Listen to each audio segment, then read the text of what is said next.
Hey, well, good evening and welcome to the Brothers-in-law. And on this channel, we discuss police-involved incidents that occur around the country, and we give our analysis on the actions of the police officers to see if their actions are what a reasonable officer would do. We'll also look at the actions of the citizens to see if they have followed our acronym of C.A.L.M, which stands for comply, answer questions, listen, and move on. Would their actions have turned out differently? Now, you may agree or disagree with this, but by the end of this video, it is our hope that you get a better understanding of how these incidents unfold. So if you're new to our channel, again, my name is Corey, and I'm a former Virginia State Trooper of 7 years, and I'm a retired Navy Chief Petty Officer as well. And my co-host tonight, who's having a little technical difficulty getting on, Mr. Mike, hopefully he'll be able to jump on here momentarily. But before we get into the video tonight, which is very interesting, it's called Contrasting Perspectives, Cooperation with Police versus Refusal to Cooperate. And we'll look at it, get your take on it, and to see whether or not, why it played out differently and how important it is to follow the acronym of C.A.L.M that we've come up with, again, which stands for comply, answer questions, listen, and move on. And by following that, you see how each situation turns out differently. But before we get into the video tonight, go ahead, please. If it's your first time checking us out, hit that like, share, and subscribe button for us to get us into the algorithm with YouTube and get this out far and wide, and get people joining in the discussion. Police involved incidents that occur around the country. And also, if you ever get the chance, head on over to our merch shop where we get nice looking t-shirts like this one here. It says Brother-in-Law Podcast. Also, you can pick up a nice little mug. I know it's probably hard to see, but it's a trooper in the center. When round it says comply, answer questions, listen, and move on, with the stay calm underneath it. Pretty cool. So head on over and check it out. Give me a second here and I'll drop the link down below us here. Head on over and get yourself a t-shirt, a cup, stickers. We got a lot of merchandise over, and everything that we get goes to helping us spread our message out there, staying calm, interacting with law enforcement, and getting this out there. Mike says he's having a problem with us getting his camera to work. Give me 1 second, y'all. Let me text him. Tell him just to use his cell phone. All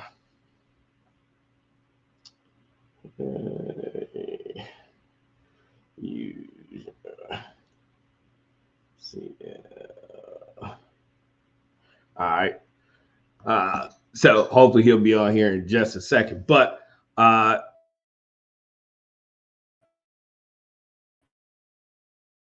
yeah, head on over to that merch shop and grab a t-shirt. And like I say, everything we get from there will help us to spread our message on more forms through the internet.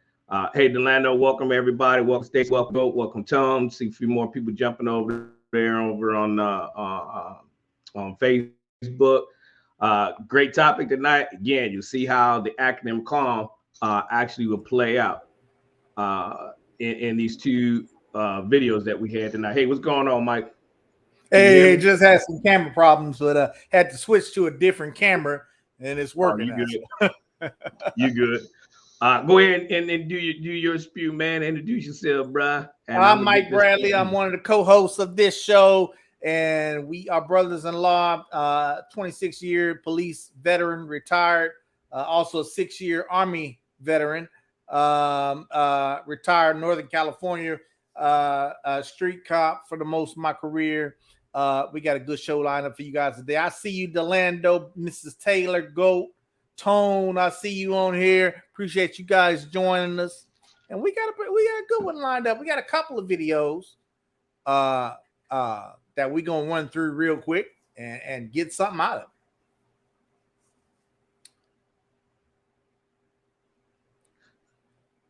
Yeah, like you said, these are two different videos, but I like them because they show how important it is to utilize the acronym C.A.L.M. and we'll see just by following basic attributes here to get yourself through the stop makes a whole world of difference. And you know, like we always say, Mike, no traffic stop should have to end with somebody getting hurt or killed. And by just following the Right. acronym of CALM, we'll see that. So one took place, the one in Florida took place, if I'm not mistaken, took place a couple years ago in Florida. Guy was out jogging, and police stopped him.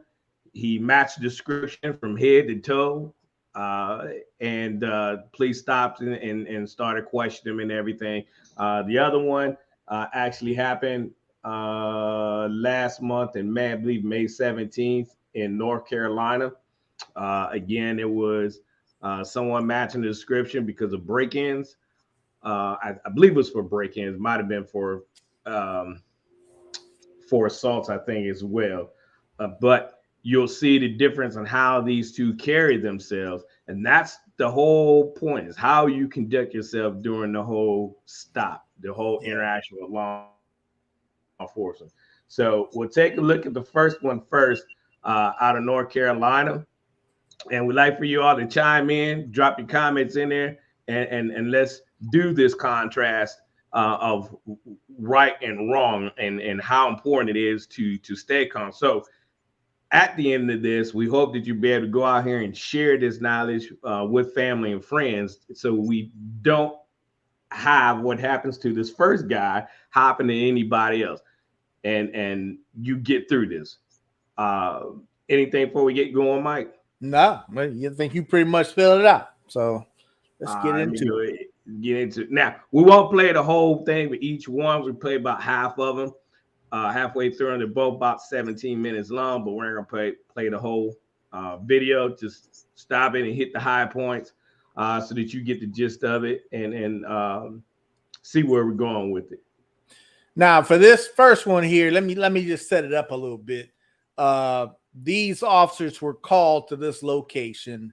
It was either, I think it was the mother who called, who's a reporting party, that she's got two sons and they're twins. Okay. And she calls because these sons are out of control. They're adults, but they're threatening to harm her, threatening to damage property, threatening to bust out windows.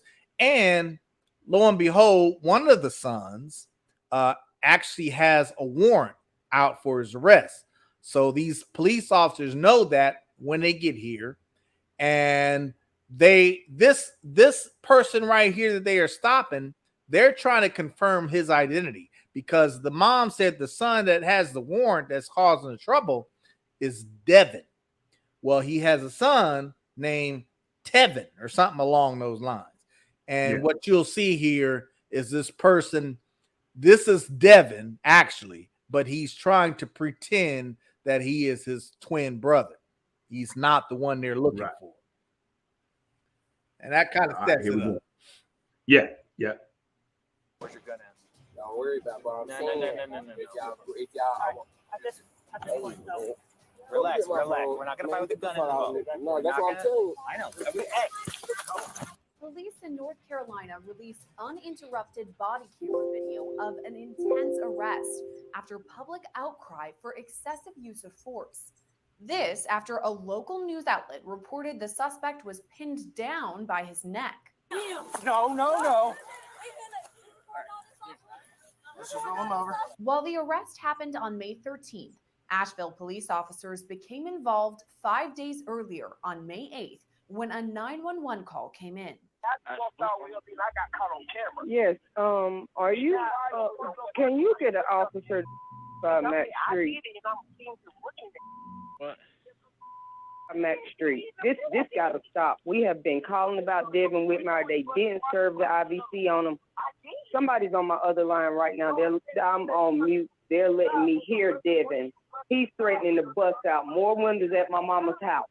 I need somebody to get over there. This is ridiculous. The caller explains the suspect is her son, 27-year-old Devin Whitmire. She references an IVC, or an involuntary commitment.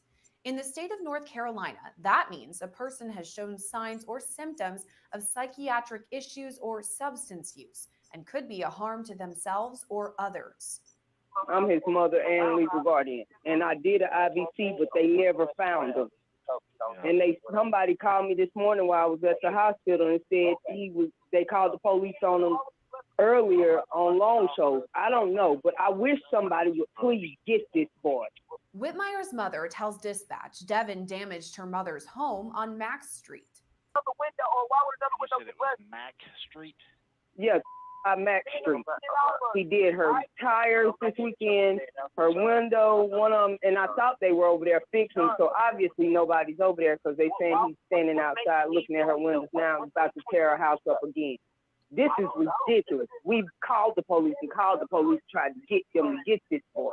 She also clarifies to dispatch she's hoping officers will find Devin Whitmire, not her other son and Devin's identical twin, Tevin. What is your son's name? Devin Whitmire. It's not Tevin, it's Devin with a D. When officers show up to the Max Street location, Devin is not there, but Tevin is. About 90 minutes later, a magistrate issues an open warrant for Devin's arrest.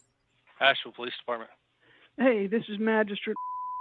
I've got some IVC paperwork that need to be picked up and served, but the person has to be found first. And the officer who swore it all out is kind of standing around. I think he wants to keep looking. Let me tell you the person's name. You ready? No, yeah. Do you have any idea where they may be located at? Do we have any idea where they may be located? About an hour ago, he was seen around Max Street, sort of wandering around that way, but nobody's seen him since then. During the call, the magistrate again clarifies the warrant is for Devin, not for his twin. All right, what's his name?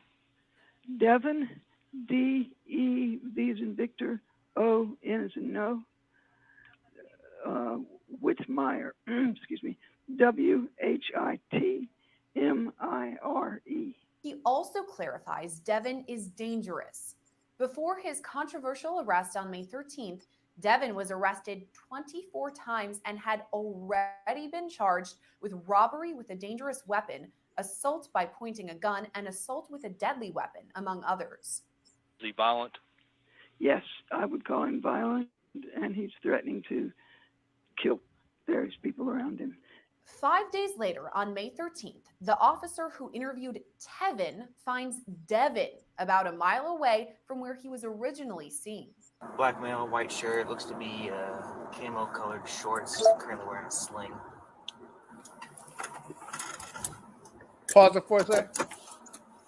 Yep.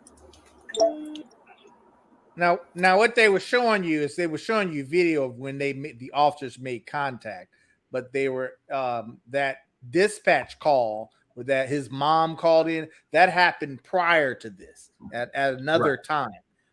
So just this so people don't get confused. So this person that they have here is Devin, but he lies and he tries to say his name is Tevin. He tries to act like he is the twin brother. That's what's going on here. David 45 around 10-4. Attempt to make contact now. Body camera video shows the officer approaching Devin, who pretends to be his twin brother. Is it Whitmire? Yeah. What's that? Devin? Tevin. Go on. Do you recognize me? Do you have ID on you? Because I know you have a twin. David 41 more test. Okay. Did you talk to somebody over across from Lee Garden about a couple days ago? 1837. No. Do you have ID on you? No. No. Is there any way to verify that you're? That's what I'm saying. That's what I'm saying. I'm like, what's the problem? Okay. Is my brother doing something crazy? Well, No, you are. The officer asks Devin whether he remembers speaking with him a few days prior. You spoke to me about a week ago. Do you remember this? When you pulled me over? I didn't even pull you over. You didn't speak to me. Okay. Well, that makes me feel like you're lying to me because I spoke to Kevin. Okay. Okay. You don't remember that? When would you speak to my twin? Red flag number one. You're Tevin. Yeah. So I'm Tevin. It's He up to caught him that up in point. a lie right there because he spoke to his brother Tevin, Yeah. which Tevin should remember that, but Right. he don't. He says, "No, it wasn't me. That's because you lying. You're not Tevin. You're Devin." Yeah. Real quick before we go on for our viewers, do you guys understand why these officers asked him for identification? They need to see some identification. Why do you think they would need to see some identification? I want to hear some comments from our viewers.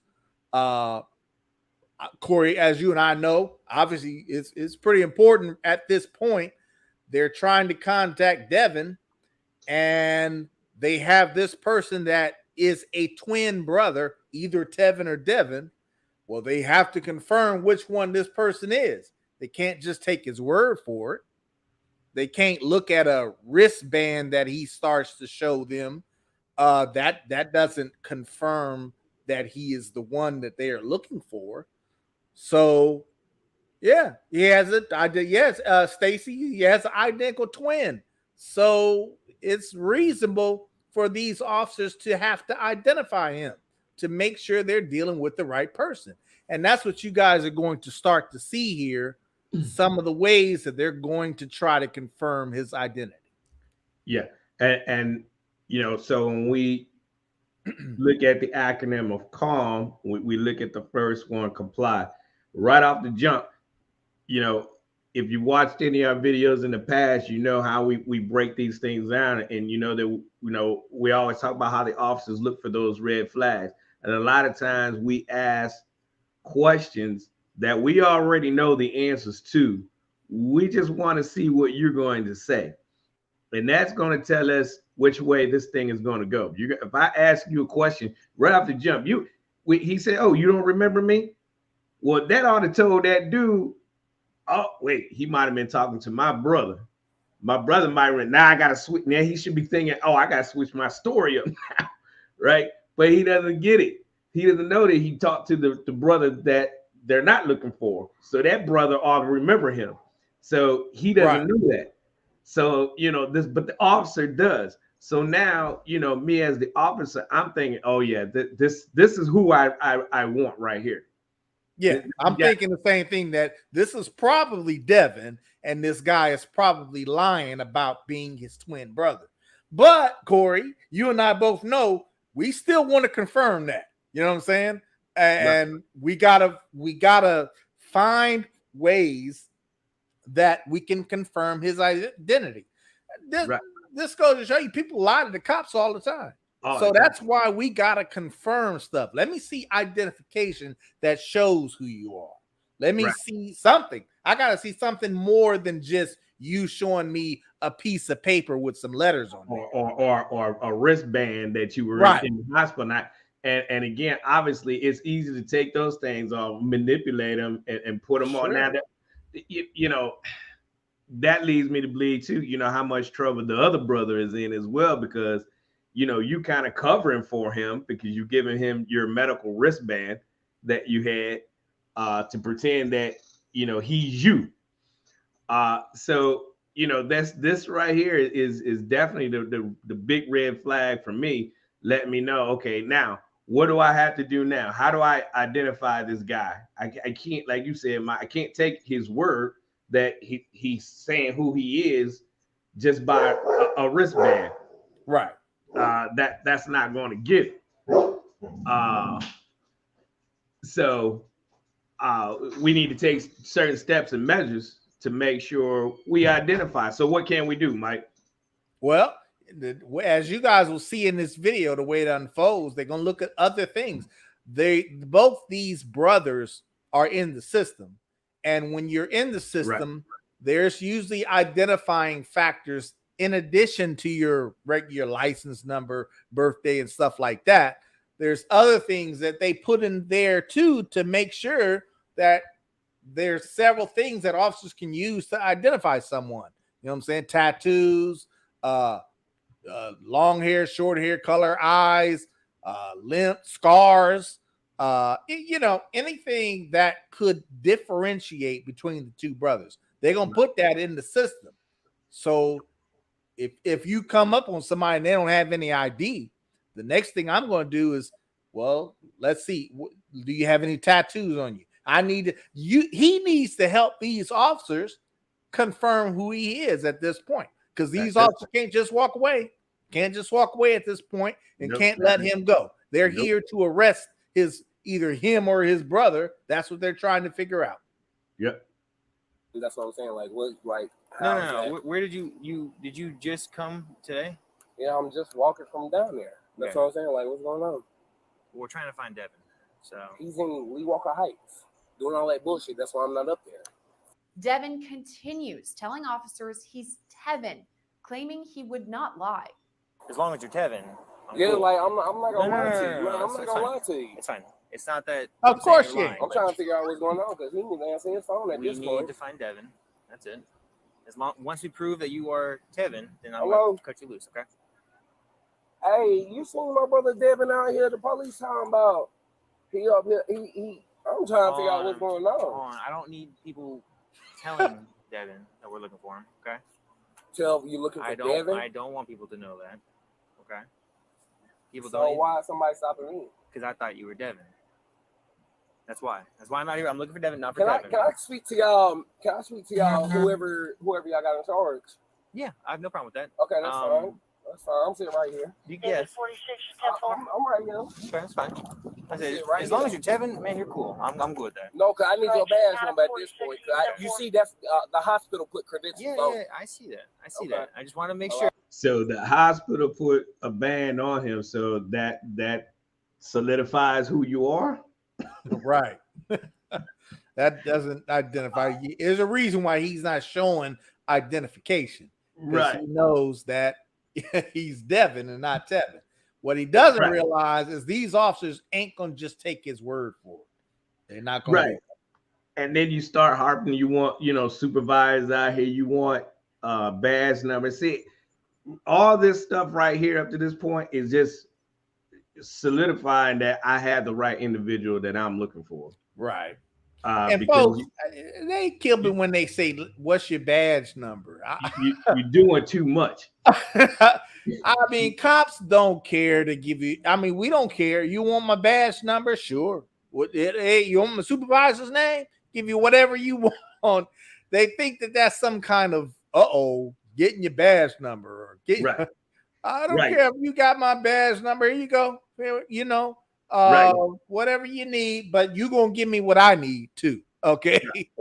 Right. Like Stacy said, he could have went to the hospital saying he was his twin brother with his ID. Yeah, sure. He could, very could. Well, you can't just spew off stuff to law enforcement and think as though that's what they have to take from you and say you have to. They have to get it right because you can't run the risk of arresting the wrong person.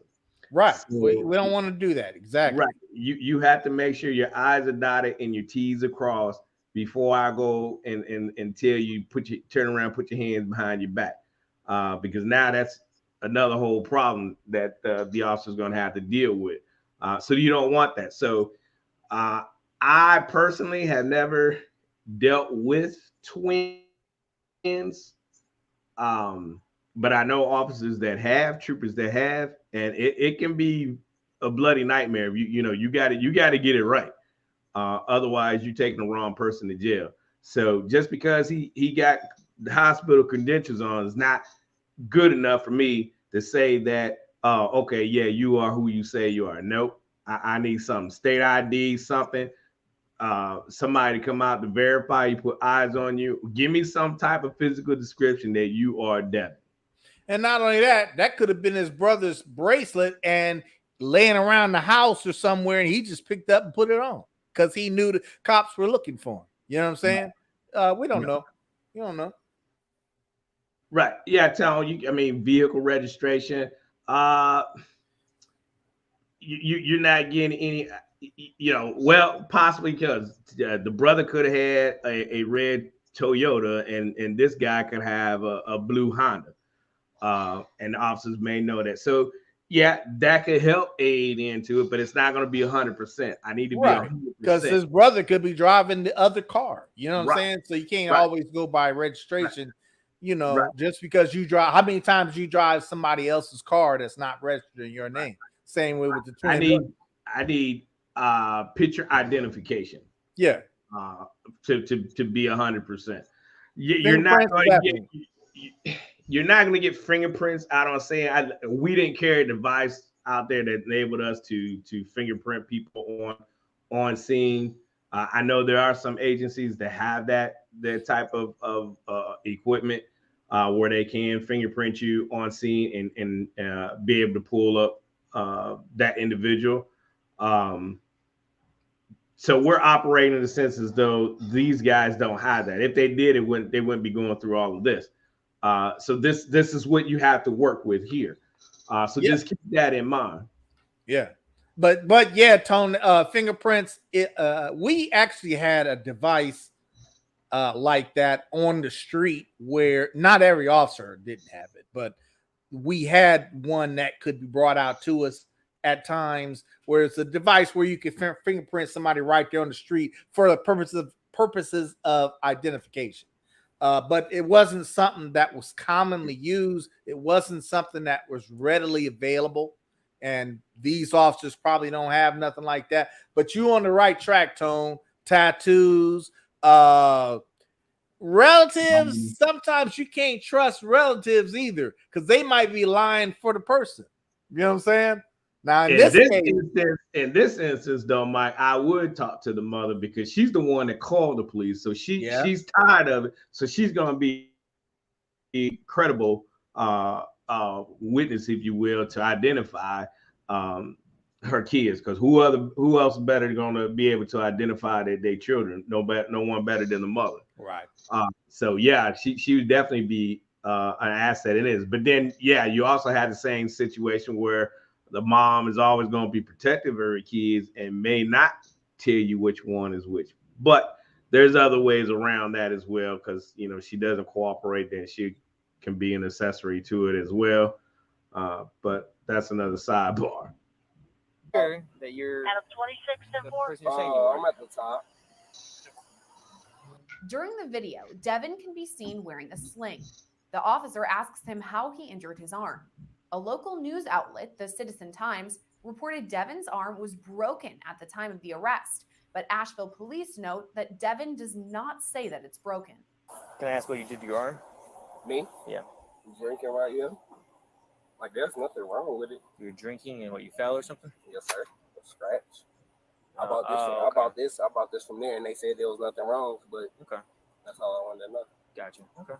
After why this, you wearing a officers sling? continue to verify Devin's identity, asking about his tattoos. Do you have any tattoos on your upper arm? Something ain't matching up there. I'm sorry? Philippians 4:13. Okay.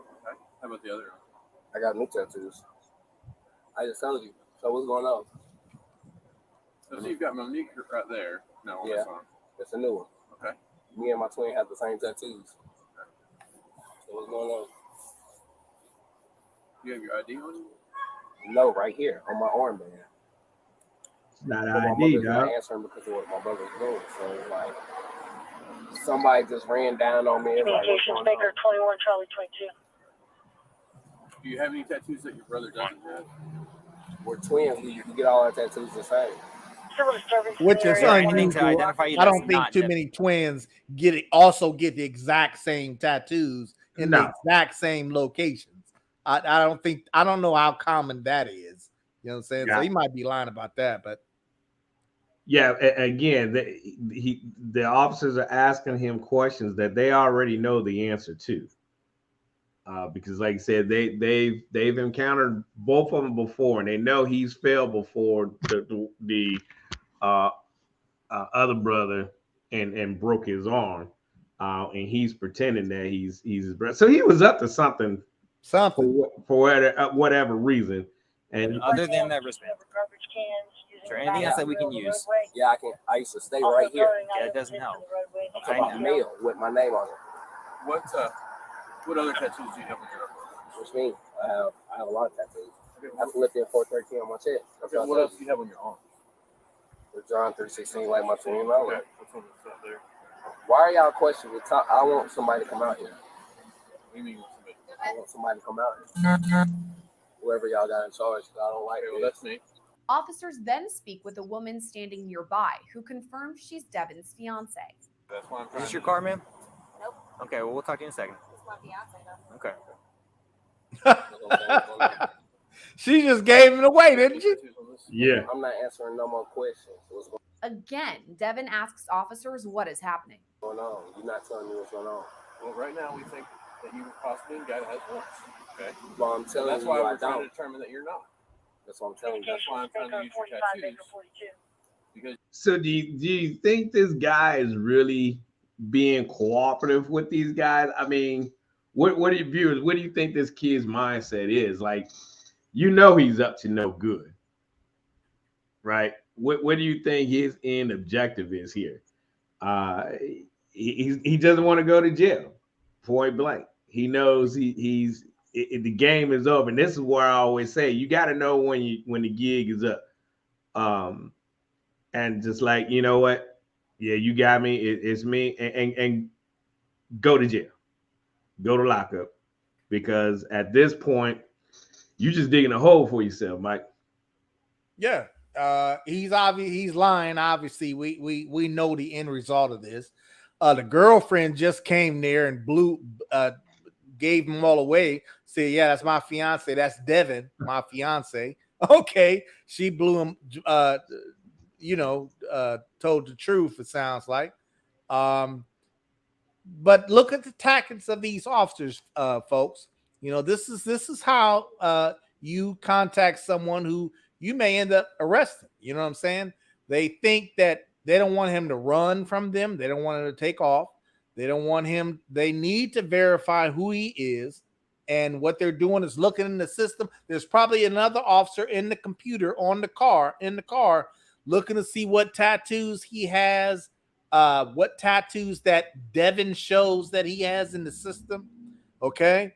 And they're trying to compare. Say, yeah, that we look until they get enough to where they can say, yeah, this is Devin. I don't know why this guy is lying to me, but this is Devin right here because he's got this A, B, C, and D.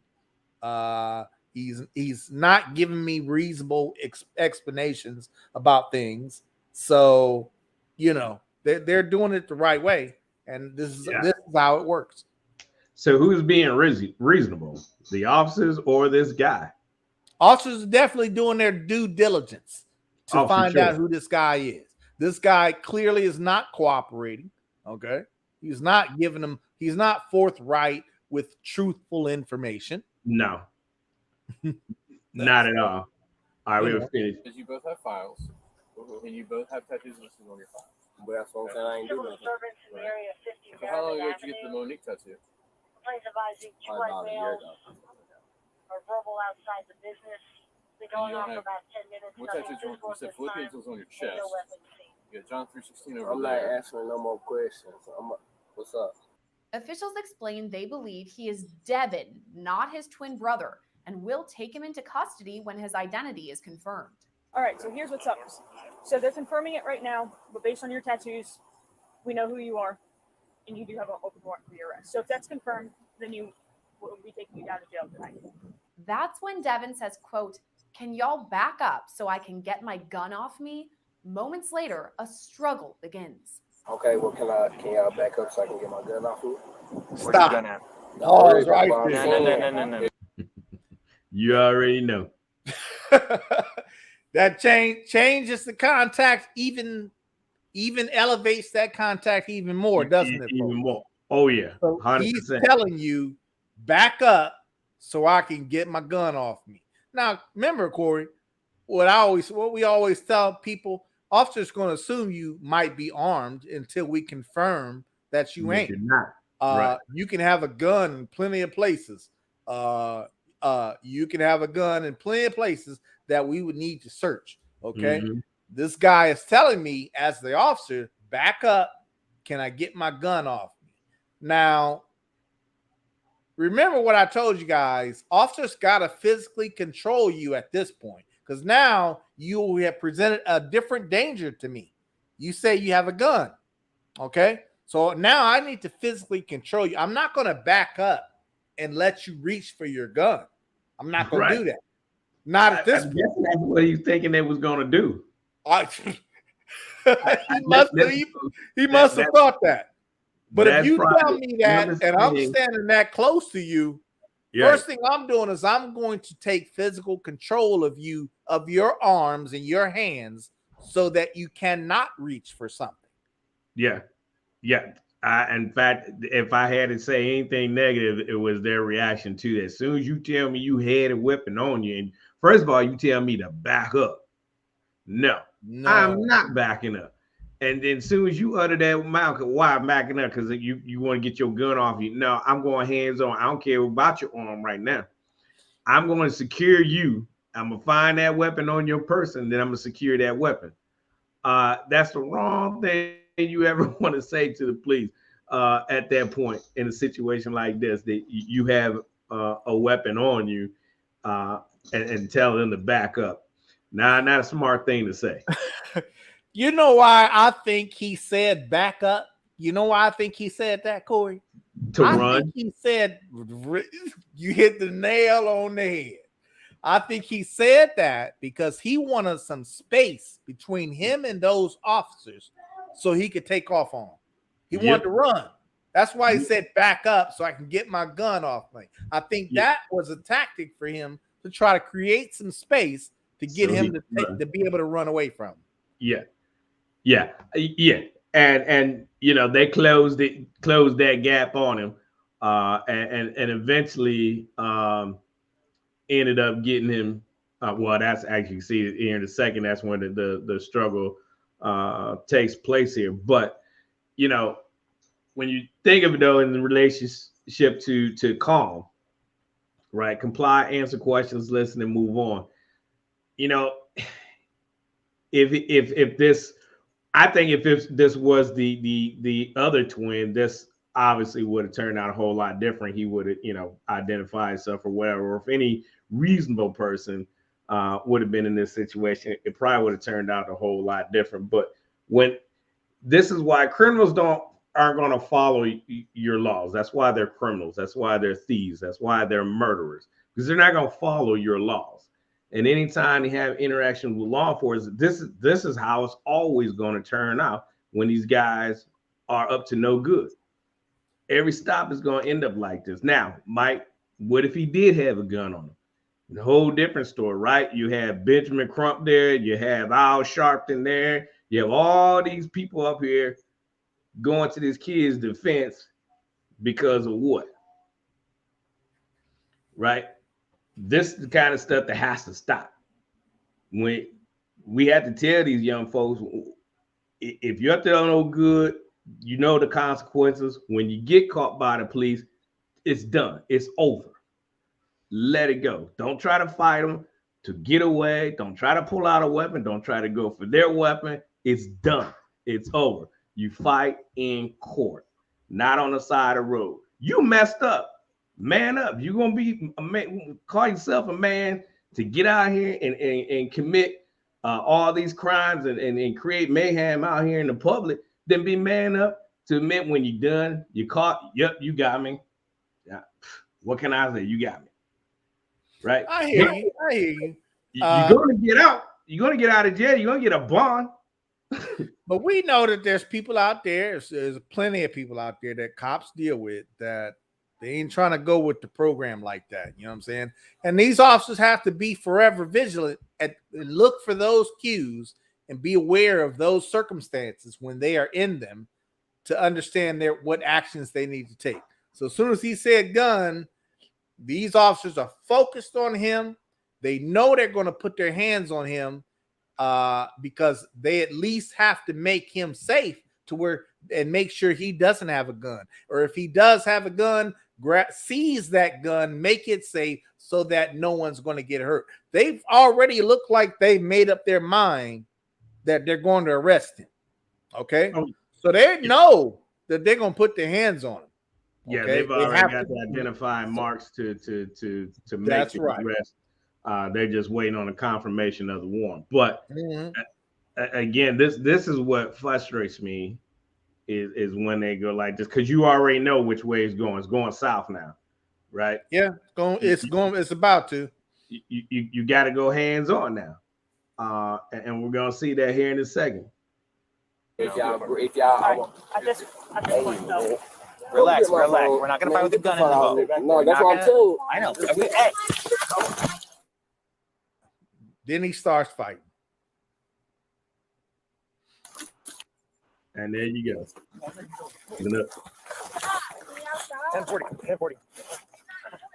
That's all right. Give me your freaking hand. Down.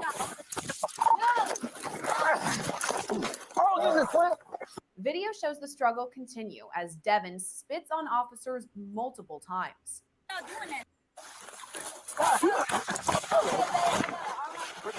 And so for time's sake, the rest of the video, they end up getting the guy in handcuffs and taken off to jail. So, Mike, that's the first one, and what it's like when they don't stay calm. Yeah, and this guy, he starts, he's spitting on him. They try to say that they tried to pin him down by his neck, and they're trying to make a big issue of that. I don't have any problem with what they did. He was spitting on him. Officers holding his head down, to try to hold his head and keep it away from him being able to spit on them. This guy caused all this stuff, and I don't have any problem in this video about what these officers did and how they did it. They went about their job, did what they had to do as safely and tactfully as they possibly could. You spit on me, yeah, I'm going to put my hand on your face and keep your head away from me so that you're not going to be able to spit on me, okay? Yeah, I'm going to pin your head down. And in this confrontation, this guy continues to struggle with the officers to stop them from being able to control his body and his limbs. And they find, like you say, Corey, they finally do get him handcuffed, but not before everybody in the neighborhood comes and starts shouting at him. The girlfriend starts shouting at him. You don't have to do that. You don't have to do that. Yes, they did. They had to do everything that they did this video. Yeah, and that's always going to be a problem the officer's going to have to deal with in situations like these is everybody coming out the tree line and voicing their, hey, you can't do this, you can't do that. But did you just see what he did to me? I don't care about your feelings right now. And not only that, if you say you got a gun and I'm gonna put my hands on you, if you resist, that's the same as telling me that you might pull that gun on me. Okay, so you never want to do that. Okay, right? I'm go ahead.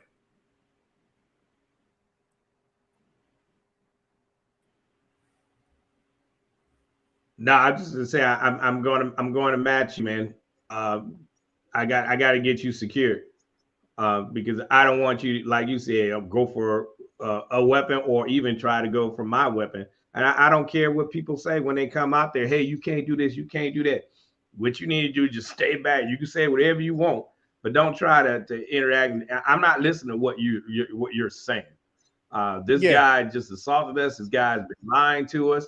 And he needs to go to jail. As long as I'm doing what I'm trained to do, and I'm doing it in compliance with the law and staying in compliance with our department policies, I care less what you folks got to say. This guy needs to go to jail. Needs to get off the street because, like I said, Mike, we don't know what type of weapon he has on him. He just told us he had a gun on him. How you want me to treat him? Right. Tone, that's a good question, Tone. I asked about the officer's patience. How so you maintain? That's a good question. But keep in mind, once we made the decision to go hands-on, ain't no patience. I'm going to take you down hard and fast and safely as possible and securely as possible. There's no more patience. Patience is out the window at that point. Mike, remember when we said, probably over a year or so ago, I forget which video we were critiquing, but we always said that when it's time to make the arrest, it's not pretty. When officers go hands-on, it's not going to be pretty. We would love for it to be pretty. And how is it pretty? By you complying. And when we tell you to go ahead and turn around, place your hands behind your back, or put your hands on top of your head, turn around, whatever the case may be, however they choose to arrest you or detain you. We'd love for it to play out that way, but situation like this, dealing with individuals like this young man, we know it's going to be ugly. Getting you in handcuffs is going to be a challenge, and so people have to understand it. When police officers go hands-on, it's not pretty, and you can't think like, it's never going to be textbook, although we would love for it to be textbook, just like, you trained in the academy, Mike, where you didn't really resist your partner, whatever, you went on ahead. You know what I mean? Right, it's right. not like that in real world. You know what I mean? No, Which way do we always train? We always train to as if what we call buck. You train like they gonna buck on you, and you go full speed or full what I want to full speed on them and quickly get them detained. So it's never that's pretty. right, Delando. Better to be safe and control the situation rather than being in the hospital or morgue. That is the mindset of every officer that is about to get into a situation like that. That is the mindset of every officer who anticipates that they may have to put their hands on somebody. You know what I'm saying? I need to control the situation. Hey, welcome, Jesus Love. Thank you for joining us, brother. Right. Me controlling it is what's going to make it safe. Not just let you all willy-nilly talk about back up because I got a gun. Let me get my gun off. It ain't going to work that way. Right. That don't work that way. So this next one we're getting ready to show you here is night and day different than what we just saw. And this one I think was actually like 2 years ago. And thank you, Delando, for sending these to us. These are very good videos. This was down in Florida. There was a string of burglaries in a particular neighborhood. Black guys out jogging like he's done every morning. Out here jogging. They got a description of the individual, the suspect they're looking for. This guy apparently matches that description head to toe, even down to the shoes. So the police stop and interact with him, and we'll see how this one plays out. Let me add that to the screen there. Let me get over here. Buddy, if you're not in any trouble or anything, there is a burglary that happened. You kind of fit the description. Let me just make sure that you're not him, okay? All right. I'm a vet. I have my ID. Okay. Can I see your ID? Yeah. You literally, they said white tank top, black shorts, and they said that you had a beard. All right. So I'm not saying it's you, but it was a black male. Again, not saying it's you, buddy.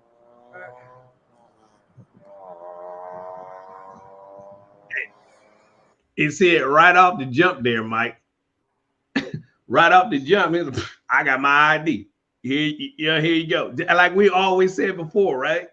Like if you're looking for what do you need? All right, here's my ID. Before you even ask for it, I'm a military guy. I'm a vet. Here's my ID. I got my ID. You know what's funny is you could tell right out the gate that this officer is very careful about his words. He knows that, oh shoot, this guy is gonna think I'm only stopping him because he's black. You can sense that that's what this officer thinks in this situation. But yeah, folks, that's how it works. If you match the description, that's a real thing. You match the description, I'm obligated to stop you. I'm going to do my due diligence to stop the person that matches the description of the one we're looking for, right? Common sense, okay? People always make a joke of that and make light of that. Oh, I'll match the description. Yeah.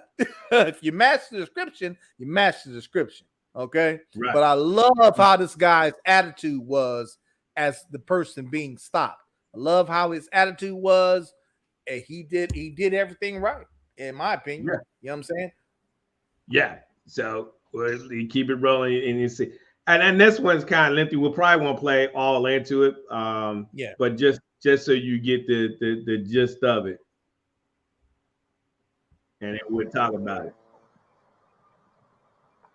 48 to 40.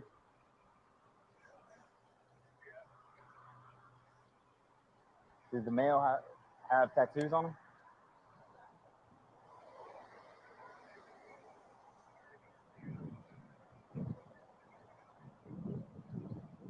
And white beard, correct?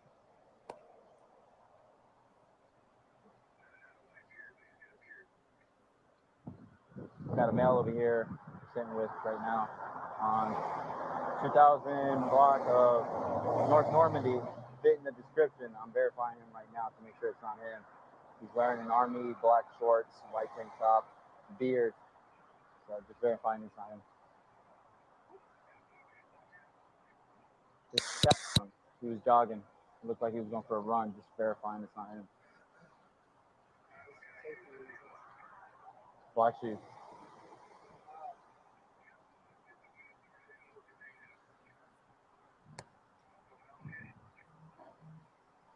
$20.34 North Normandy. All right, buddy. Listen, just bear with me, okay? Because you fit the description. I'm not saying you're guilty, but my sergeant's telling me to detain you. That's my sergeant. I got you. I just had a daughter born 2 days ago, so I can have this on live. It's live? Do you mind sending it down here? Yeah. Okay. Look, I'll play it for you. Okay. Right. Just for now, I'm gonna detain you.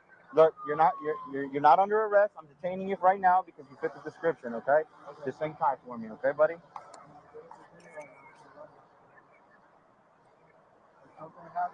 Nope, these are just black. Now, why do you guys think this officer wants to handcuff this gentleman? That's a good question. Why would they want to? Why do you think he would want to handcuff him? He's not. Remember, I told you, being handcuffed does not mean you're under arrest. It just means you're detained. That's what it means. At this point, he's detained. The officer's by himself at this point with this guy who could be the burglary suspect. He doesn't know that. Okay, so he's just handcuffing him. He's less likely to run from the officer when he's handcuffed. He's less likely to fight or try to do something to the officer when he's handcuffed. So that's why the officer wants to handcuff. But he is being extra careful. You could tell by trying to explain to this guy what is going on. That's what I like about this officer. As soon as he pulled this guy over, he said right out the gate, look, you match the description of somebody we're looking for. A burglary just happened, and that's why I'm stopping you right now. And he makes sure to explain that process to this guy. And what ends up happening is they're going to do what they call an infield show up, okay, where they bring the person who says that's the one. They're going to bring that person over to that location to see if he or she can identify him. Go ahead, Corey. No, yeah, 100%. I was just reading the comments here. Tone said, and put it back up on the screen here. Tone's asking a good question here. He says, okay, I'm playing devil's advocate here. Why are we only being called on just for being in the area? I know you have to respond, but when does it end? Karen calls. You're right. I mean, no, wait a minute though. That might be a little misdirected though, Tone. In this situation, they had already had a suspect description. No one said that this guy was the suspect. Right. But there was already a suspect description that was put out over the radio. This officer happened to be driving in the area, and sees this guy who does match the description. Okay, that's why he got pulled over. He didn't get pulled over because he was always the one. Yeah, I hear what you're saying, but in this particular, this wasn't just the officer making it up. You're right. This was actually an active investigation going on. Yeah. But I hear what you're saying though, Tone. I mean, and that was when you're dealing with possibly, a Karen or possibly a true racist cop who's looking just to harass somebody because he has a badge and a gun. But in this case here, that doesn't apply. This is an actual ongoing investigation. Right. And yes, that's why you want to detain Jesus Love You, because just in case it is this guy, and Delano, you're 100% right as well. If it's a suspect, because he can cause harm and escape. Yeah. So it's not saying you're the one. It's just, hey, for your and my safety, I'm going to detain you until we can work this thing out. And I just love how this guy is just like, he knows it's not him. But see, this is how we always talk, Mike. If you were to stop me because I'm driving and I have a black Ford Explorer with black rims, and but the difference is I have a sticker on the back of my window, and the car they're looking for doesn't have a sticker on the back of the car. But my vehicle matches the description. And I might have been like 3 or 4 blocks away from whatever incident happened. You stop me. Yeah, man, I'm gonna comply with you. I know I'm not the one you're looking for, but I'm gonna help you out because I know you have to do your due diligence to make sure. Because if something happens, what would happen, Mike, if they let this guy go? Good point. And you said the biggest and most important word is due diligence. Let me ask you this way, folks. Okay, you driving around the area looking for the suspect based on the description that was given. You see this guy walking down the sidewalk. Okay, and he matches the description, clothing and everything, beard, white tank top, black shorts, black shoes, matches the description. Would it be right for you to just, I'm not going to stop that guy, that couldn't be him? Would you really be doing your due diligence as a police officer to just drive by and let that guy go? No. Your due diligence is, no, this guy's in the area, he matches the description. I at least need to stop him and confirm whether or not he's the guy or not. Okay, so and I get it too, Mike. I mean, these things suck. Like, right? Why are you disrupting my day? I didn't do it. I wasn't there. I get it. I have to do process of elimination. I have to make sure you're not the person I'm looking for, because in my eyes as an officer, I'm like, if I don't get this right and this guy that I'm looking for, and it is you, and I don't do my due diligence to make sure you're the one I'm looking for, and I let you go, and then you go and kill somebody, or you break into another house, then, I'm on the hook for that. And now I have to live with that because I didn't do my due diligence and question this guy enough and verify the description. You got to keep in mind too, folks, when we get these descriptions in, we know they're not always 100%, and people call on in so quickly. And, you got to take it from the I'll just say victims in this particular case here. They're angry, they're upset, their emotions are high. Are there detailed descriptions of them going to be like 100% down to the T? Probably not. Like, he has a white t-shirt on, but is it a white beater t-shirt? You know what I'm saying? Did it have designs on it? Did it have any, letterings on it? They might have just got to the point it was just all they could see. And remember, it was white. It was a white t-shirt and he was black, right? With blue shorts. So that's why when you call in the dispatchers, and I can only talk about our dispatchers, did a really good job in making sure they answer all those descriptive questions.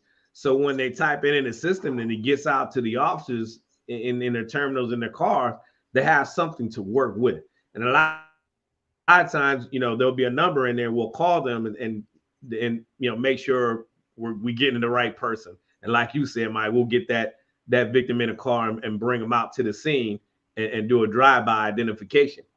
But you gotta understand, this guy is he is the CALM acronym. Yeah, good quote. And I see your comment, Tone, about 90%. 90% assume we're going to jail. I don't know how to respond to that. I'm not one of those black guys where I 90% assume that I'm going to jail. But I understand that there may be some black guys out there, if they get stopped, they assume 90% of the time that they're going to jail. But that's a false perception, okay? But you can't perception, Tone. let somebody else's you can't let somebody else's situation become your reality. Right. And back in the 50s and 60s, when the cops stopped black men, like I only say this because you say we've been taught this from our elders. You know what I'm saying? That was a different time. Today, you know, I'm not one to say, well, I can only speak for me personally. I'm not speaking for black folks as a whole. But for me personally, if I get pulled over or something, I don't assume that at all. I'm way less likely to assume that I'm going to jail. But if you know you didn't do anything and there's no reason, right? Then why would you assume that you're going to jail? But hey, I recognize the comment, Tone. I can't relate to that because I've never assumed that I was going to jail like that. Never felt that way. But okay. Very good question. Very good question. Like I said, I was same way as you, Mike. We were never brought up that way. We knew, hey, police stop you. You listen to what they tell you. They ask you questions, you answer their question. If you did something, then you put your big boy pants on and go to jail. You were wrong, you go to jail, and don't call mom them because they ain't trying to hear what you got to say. You gonna sit down there and smell them walls until what they say, you get arrested, I ain't coming to get you. No, it's hey, mama that wasn't playing that was about what that. I heard. No, that's why we ain't had a problem. We ain't had to be told. That's what my elders told me. Hey, if you get arrested, I ain't coming to get you. So. I ain't coming to get you. And obviously you did something to put your hind parts back in jail. But this guy is a prime example of the CALM acronym. I'll put the rest of the video, the link to this video, any other one in the descriptions down below after the show tonight. And you can watch it in its entirety if you want to. But he does an excellent job. And the guy, through the whole process, kept reassuring him, apologizing to him, hey, that, sorry, had to do this, but this is what we have to do. But I kind of find it funny too, though, Mike, when he was going to detain him, he put the blame on his sergeant. Yeah, I thought that was funny too. My sergeant said, "You're right." What is that, man? Come on, no, you stopped him because he matched the description. Don't be afraid to do your job as an officer. That's my thing. Don't be afraid. Officers should not be afraid to do their jobs. I expect an officer to do his or her job. You know what I'm saying? Oh, yeah. If somebody matches it, if I'm the victim and my place got burglarized and I gave you a description of the suspect, I expect you to pull that person over if you see somebody matching that description. Okay, as a victim. I mean, that's doing your job. I would not appreciate if an officer just ignored you and let you walk on by. You know what I'm saying? Right. Like, what are we doing here? So, but you're right. Ultimately, they do an infield show up. Turns out this is not the suspect. He did match the description as far as his clothes go, but they did an infield show up and the person did not identify him, said, no, that's not the guy that you guys should be dealing with. Fine. We brush you off, unhandcuff you, let you go, and send you on your way. But his attitude throughout this whole ordeal was calm, cool, and collected. Right, Corey? Yep, 100%. Now I'm gonna fast forward it to the end here, and this they actually end up getting the guy that they're looking for, and you tell me what you think.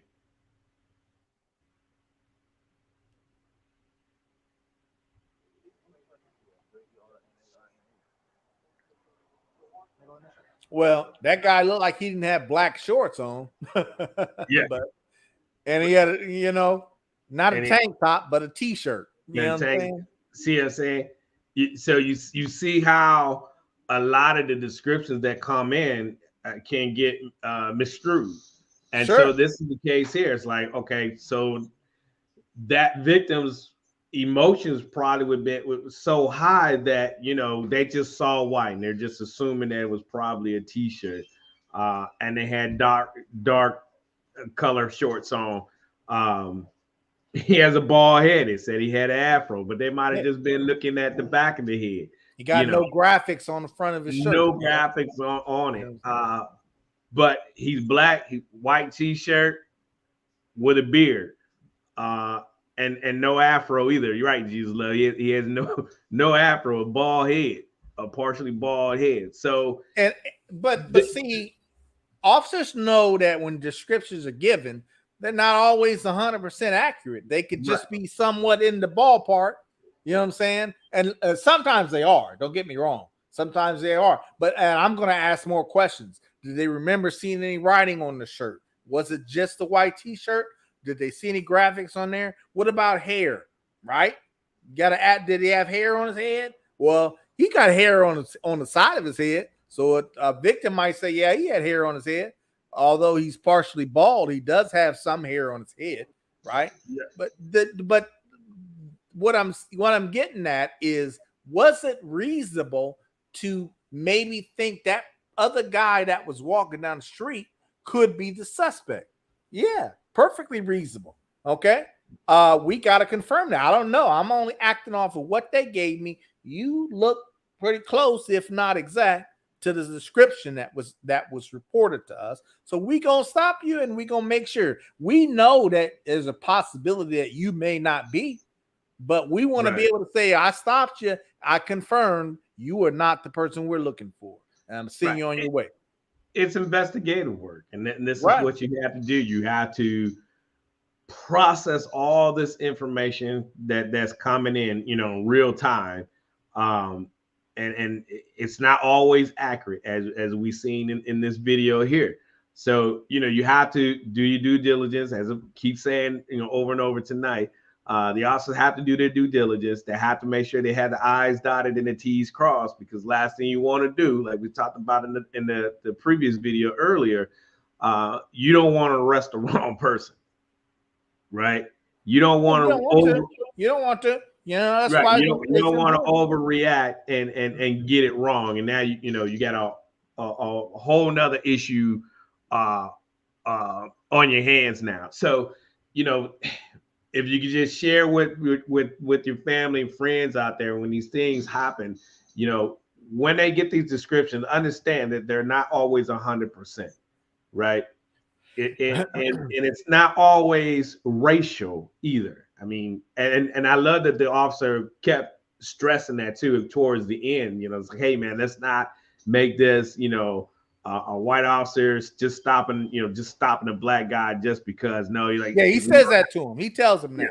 We're actually really investigating something here, right? Because that's the perception, like you to Tone's point, right, earlier.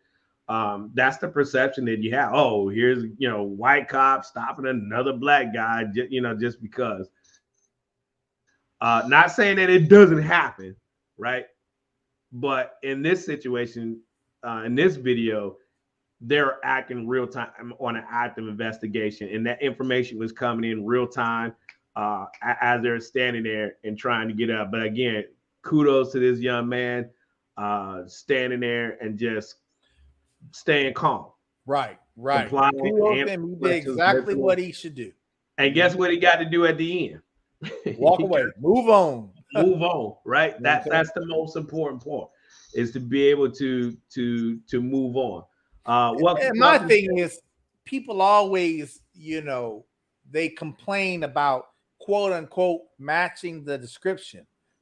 If you think about it, folks, that's a lot of times that's what officers work on, is someone giving them a description of what they saw.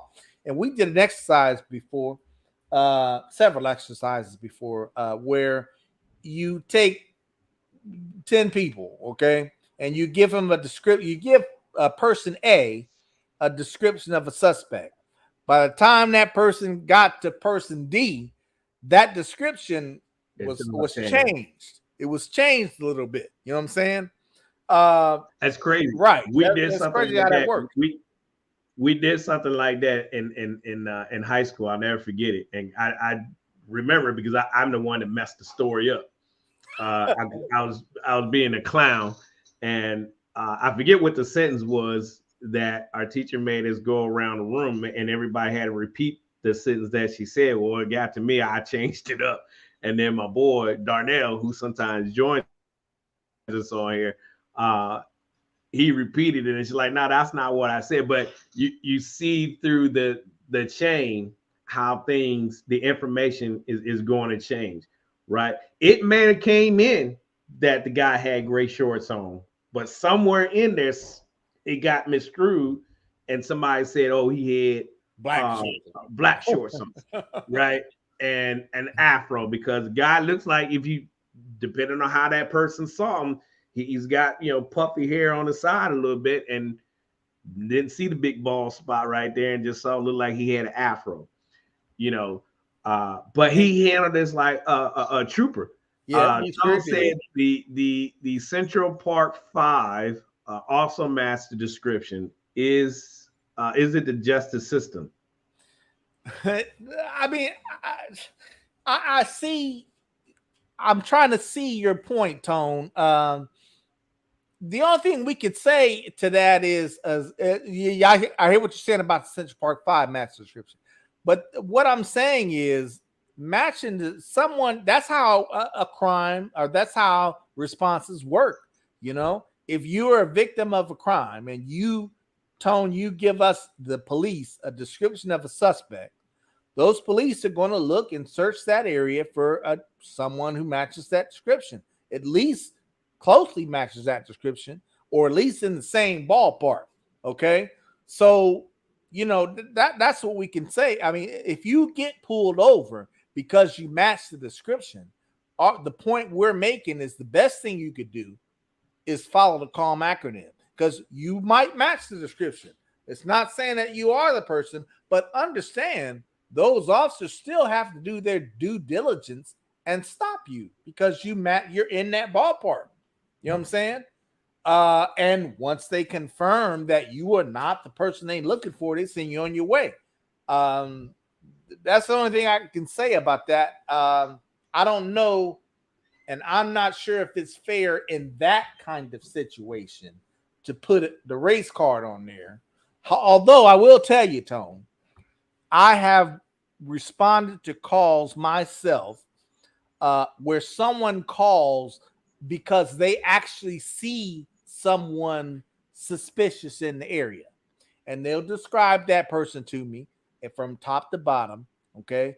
And what I asked them, as my question back to them as the officer, is what were they doing that was suspicious? Because I'm not just going to pull and stop somebody just because you think they're suspicious. No, right. I need to know what you're doing. Okay. And if I get there and I see you, I may not even stop you. I might look at you myself to see what are you doing that's making you suspicious. And there have been plenty of times when I chose not to stop somebody. So what? They called the police on them.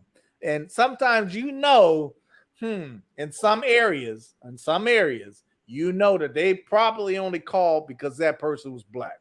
You know what I'm saying? Because it's not common to see black folks in that particular area, and they may feel that that's suspicious. But as an officer, I need to think and use that and make my own decisions and interpretations. If you don't tell me they're doing nothing that I think is really suspicious, you got a right to walk down the sidewalk. I'm not going to pull you over because you simply walking down the sidewalk. Okay. So I see what you're saying on that, Tone, but it's not always that black and white. No pun intended. Right. And I also like at the end too, where the officer is saying, again, let's not make this, a black or white issue. If it had been a white guy going down the street and we were given the same description, I would have been stopping him too. Absolutely. And that's right. Absolutely, because you as the officer, you're sworn officer. You're sworn to uphold the law, right? And do your due diligence and investigate a crime because something happened. Because we owe that caller, that victim, we owe them answers, right? And if we don't, then how can the citizens have confidence within the law enforcement to go out here and do their job? Now, again, you know, the atmosphere now with the citizens and the officers is at an all-time high, and a lot of questions. Hey, can the citizens trust the police? You know, police are dirty. Police doing this. You know, a lot of negativity going on in the media about officers, but there are good officers out there. There are good officers like this gentleman here, and even the officers in the last video are out here every day doing their jobs to the best of their ability. You know, so it's going to happen. You're going to have that one knucklehead officer that's going to mess it up for the rest. But it's the department's jobs to weed those people out. So I have no problem. I mean, I love to shake this young man's hand and how he handled it, because that is the acronym of C.A.L.M. He complied with them. In fact, he offered up the ID. Didn't have to ask for the ID. He was answering their questions. Hey, you know, where you come from? You run here every day. Yep. Answer all the questions. He was listening to what they were saying. Hey, I got to put you, you know, in handcuffs. All right, go ahead and turn around. He listened to what the instruction they were given. And ultimately, move on. The cuss was removed, and he was allowed to proceed on with his run for the day. Now, was it inconvenience to him? Absolutely. It was a huge inconvenience to this guy. But he did understand and know that these officers had to do their job. Right? Is there a reason to have an attitude? Go ahead, quick. Now, I'm just saying that there's no reason to have an attitude if this will happen. I get it. You know, I start a lot of people investigating things and you interrupt their day. Right. And that's the last thing I wanted to do was interrupt your day. I know you got to rush to go get the kids. You got to go do this, but I have to make sure this car wasn't involved in a previous incident, and you're not that person I'm looking for. And then you go on your way. I wish there was a better way to handle that, but we have that. It's called investigative work. It's crime solving. You have to interact with people to make sure you get the right person.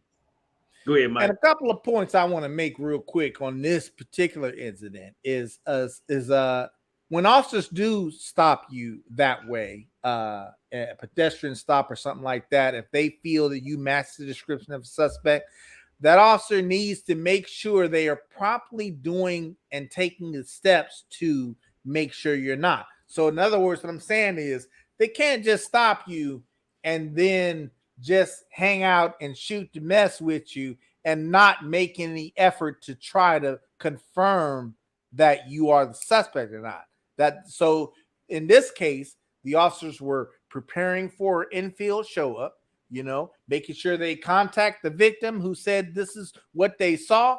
Let's make sure we arrange to go get the victim and bring the victim to you. The victim has to identify or not. And all that is being coordinated while I'm stopping you and while I'm dealing with you. You know what I'm saying? So, and I think the second point is I think what helps citizens feel a little better is when officers explain exactly what they're doing and why they're doing it. This officer right out the gate said, listen, I'm stopping you because you match the description. We had some burglaries in the area. So I noticed, you could tell he was thinking, I noticed looks bad because I'm a white officer and you're a black person. Okay. You could tell that's what he was thinking. But he still had to do the job that he's supposed to do and pull that guy over. So, but what helped was he was explaining everything up to this guy, up to the step, each step that happened. He was explaining what happened. You know what I'm saying? And I think that makes citizens feel better when officers explain. Don't lie to them.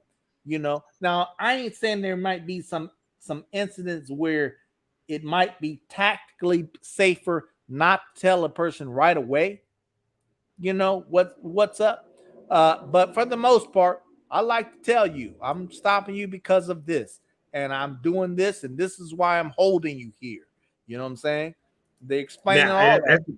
That's a good point. I'm glad you said it, because he could have got a different officer and it could have turned out a little different. Now, not to the point where, could still turn out the same way it did here. But to your point, Mike, like you were saying, the explaining part, that other officer could have came up and said, hey, I'm looking for somebody. You match description. I need you to go ahead and turn around, put your hands behind your back.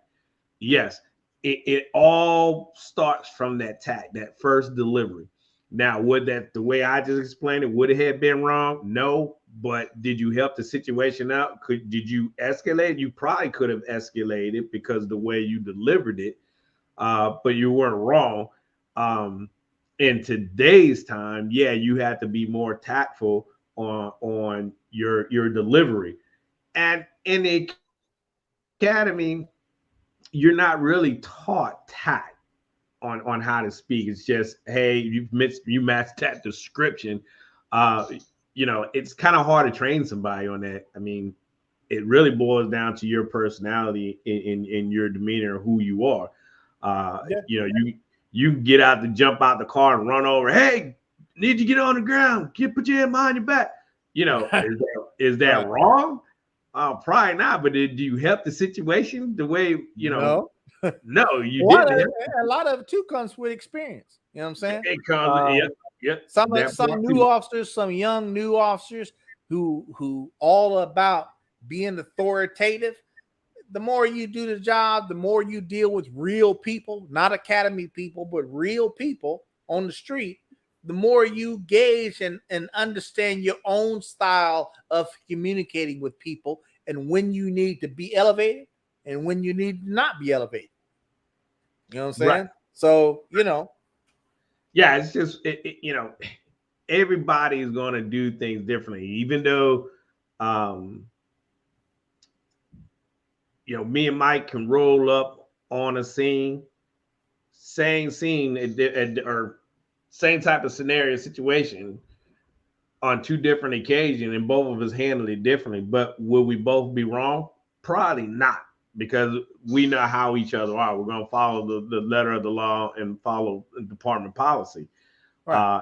It's all how the delivery goes. And I agree with everything you said. It boils down to experience, your maturity level, and also based on things that you've done prior to joining the police department. I think a lot of it, what helped me was also my military experience, being in combat, interacting with foreign nationals, and talking to dignitaries and diplomats and things like that. So your maturity level is a lot more higher than the 22-year-old coming straight from working at the grocery store into the academy. He's going to be a little bit more hyped up, amped up, because what do they want to do? Those young guys, what do they want to do? They want to get in there and be superhero and try to save the whole community in one shift, and you're not going to do that. So I love how the officer acted in this way here. He definitely, if I could buy him a cup of coffee, I would. If I could buy the citizen there that was in here a cup of coffee, I would definitely do that. Love to get him on the show and talk to him about it. That'd be great.